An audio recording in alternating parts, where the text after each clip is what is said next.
आमोद राय के पास हम एक बार फिर रुख करेंगे। आमोद, जल्दी से इस घटना से जुड़ी सारी अपडेट हमें बता दीजिए, उसके बाद मैं गौतम लाहिड़ी साहब के पास जाऊंगा। देखिए, निश्चित तौर पे ये जो घटना हुई है, चूंकि जेपी नड्डा को वहाँ 12 बजे पहुँचना था, 10 बजे यहाँ से इस होटल से निकलना था। लगभग 2 घंटे की दूरी है यहाँ से डायमंड हार्बर। अब तक निकले नहीं हैं। आधे घंटे से इंतजार कर रहे हैं कि वहाँ पे क्लैश थोड़ा थमे, उसके बाद यहाँ से निकलें। अब तक वो होटल में ही हैं। वहाँ कार्यकर्ताओं के बीच आपसी क्लैश चल रहा था, इस वजह से बताया जा रहा है सूत्रों के द्वारा कि वो अब तक नहीं निकले हैं। मुख्य बात यह है कि ये भी बताया जा रहा है कि यहाँ से डायमंड हार्बर के रास्ते में कई जगह टीएमसी कार्यकर्ता तैयारी में है कि इनके रास्ते में व्यवधान उत्पन्न किया जाए, रोका जाए, हैरेस किया जाए। तो इन सब चीज़ों को, तमाम चीज़ों को। और दूसरी बात, कलकत्ता की जो पुलिस है, ये बीजेपी के लोगों का कहना है कि कलकत्ता की पुलिस कोऑपरेट नहीं कर रही है। जिस तरह की सिक्योरिटी मुहैया करानी चाहिए, चूँकि जेपी नड्डा खुद Z+ सुरक्षा के साथ चलते हैं, लेकिन उनके आगे जो पायलट की गाड़ी चलती है या पीछे जो कवर दिया जाता है, वो कलकत्ता पुलिस ने नहीं दिया है। ये सूचना आ रही है कि जो यहाँ के सिटी SP हैं, उनसे लिखित शिकायत भी की गई है इस बारे में। ठीक है, और यही आरोप दिलीप घोष भी लगा रहे थे, जो कि पश्चिम बंगाल बीजेपी के अध्यक्ष हैं। गौतम लाहिड़ी साहब किस तरह से इस सिचुएशन को एनालाइज करेंगे? वाकई आर पार की जंग इस बार नजर आने लगी है क्या अभी से बीजेपी और टीएमसी के बीच में?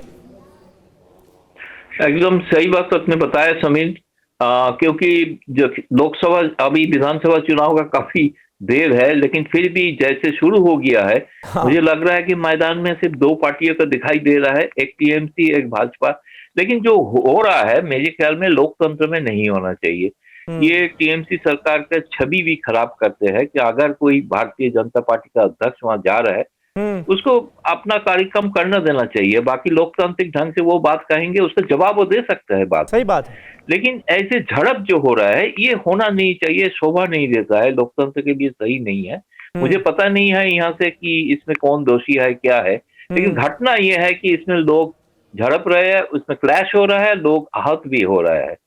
इसलिए मुझे लग रहा है कि ये दिन के दिन और बढ़ता जाएगा। मैंने भी कहा है पहले भी कि बंगाल में चुनाव राजनीति में ये एक परंपरा रही है कि ट्रेडिशनली बहुत दिनों से हम देख रहे हैं कि एक संघर्ष होता है पॉलिटिकल पार्टी का बीच में, खास तौर पे जो आमने सामने पार्टी में टक्कर होते हैं। अभी फिलहाल जो लगता है लोकसभा चुनाव के बाद बंगाल में भाजपा चाहते हैं कि बंगाल जहां पे 42 लोकसभा सीट है, उस जगह पे वो अपना कब्जा करे, ताकि भविष्य में 2024 लोकसभा चुनाव में भी उसका फायदा हो। शायद इसलिए 2019 के बाद जिस भी राज्य में भाजपा कभी पहले नहीं थे, जैसे आसाम तो जीत गए, आसाम में पहले भी नहीं थे, लेकिन इसलिए तमिलनाडु, केरला, बंगाल, ये जो जगह है जहाँ पे भाजपा कोई नंबर में नहीं थे, उस जगह पे आज एक मेन कंटेंडर के रूप में उभर के आ रहा है। इसका एक पॉलिटिकल नेशनल स्ट्रैटेजी है, इसलिए बार बार भाजपा अध्यक्ष वहां पे जा रहा है, गृह मंत्री जा रहा है, प्रधानमंत्री का भी कितना दौरा हो रहा है, अभी दौरा होने बाकी है। तो इसलिए मुझे लग रहा है अगला दिन बंगाल का चुनाव का पहले ही इसका स्थिति बहुत ही, खास तौर पे कानून का स्थिति बहुत ही खराब होने वाला है।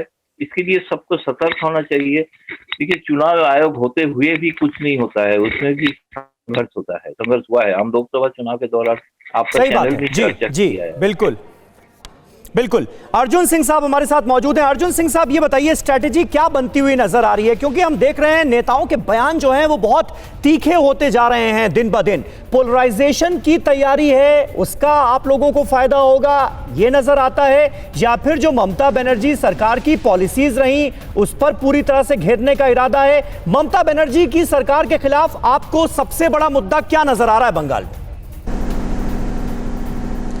देखिए, ममता बनर्जी की सरकार जो करीब 10 साल होने को आ रहा है, 6 महीना बाकी है, ये सरकार पूरा करप्शन में डूब चुकी है। ममता बनर्जी अपने पार्टी के सरकार के 10 साल का रिपोर्ट कार्ड पेश करने जा रही हैं, और खुद जिस डिपार्टमेंट को देखती हैं, लॉ एंड ऑर्डर और हेल्थ, दोनों का दोनों बंगाल में धराशायी हो चुका है। वो रिपोर्ट कार्ड देने जा रही हैं, और बंगाल में ऑर्गेनाइज क्राइम बाई पुलिस और इंस्ट्रक्शन होता है नवान्नों से कि यहाँ इसको मारना है, इसको यहाँ इसका घर जलाना है। राजनीतिक दल के नेता अगर अपना भारतवर्ष में अगर अपना राजनीतिक कार्यक्रम नहीं करेंगे, उनको नहीं करने दिया जाएगा, तो ये तो बंगाल के जो बार बार ममता बनर्जी कहते हैं कि फेडरल स्ट्रक्चर में केंद्र सरकार डिस्टर्ब कर रही है, तो फेडरल स्ट्रक्चर का सिर्फ जिम्मा केंद्र सरकार के पास नहीं है। आप जो व्यवस्था करनी चाहिए आप उसको नहीं कर रही हैं, तो फेडरल स्ट्रक्चर बचेगा कैसे? अगर यहाँ राष्ट्रपति शासन नहीं लागू किया गया तो कोई भी राजनीतिक कार्यकर्ता राजनीतिक कार्यक्रम नहीं कर पाएगा और ममता बनर्जी की पुलिस और उसके गुंडे नहीं करने देंगे। ये ममता बनर्जी एक ऐसा कॉक्स तैयार करके रखी हैं, वो ऐसे अधिकारी हैं जो रिटायरमेंट होने के बाद भी उनको लंबी अवधि तक सरकार चलाने का जिम्मा दिया जाता है और उनको उसी तरह का गिफ्ट मिलता है। आप देखिएगा यहाँ पुलिस के जो डीजी थे उनको एक्सटेंशन मिला 5 साल का, राजीव सिन्हा जो यहाँ होम चीफ सेक्रेटरी थे उनको एक्सटेंशन मिला। ये ऐसे लोगों का एक कॉक्स तैयार किया गया है कि बंगाल में कोई अधिकारी कुछ भी करने जाएगा तो उसको कंपल्सरी रेटिंग में डाल दिया जाता है। तो अब रास्ता क्या बचा है राजनीतिक ममता बनर्जी की सरकार के खिलाफ आपके पास खालिद अब्दुल्ला साहब को आना था, वो अभी ज्वाइन नहीं कर पाए, वरना वो टीएमसी का पक्ष रखते। न्यूज़ टॉप 9 रोज सुबह 7 बजे और शाम 7 बजे सिर्फ TV9 भारतवर्ष पर।